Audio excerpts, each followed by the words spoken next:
آقا اون پدیده‌ای که عکس گذاشته بودم پارسال، ببینید این ابر اومده پایین، یعنی شما اون پدیده‌ای که دریای ابر رو می‌بینید الان توی این قسمت از فردقان اتفاق افتاده. توی فصل بهار معمولا چند بار این اتفاق میفته، یعنی گردشگرا میتونن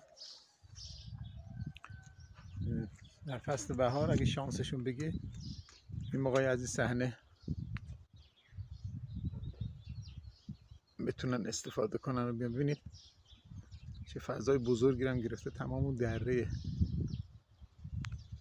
روی کوله داغا ببینید تا مخصوصا این منطقه که خیلی غلیظه تا اینجا پر ابر شد. بسیار زیباست. فقط خواستم اینم بدونید که فردقان یکی از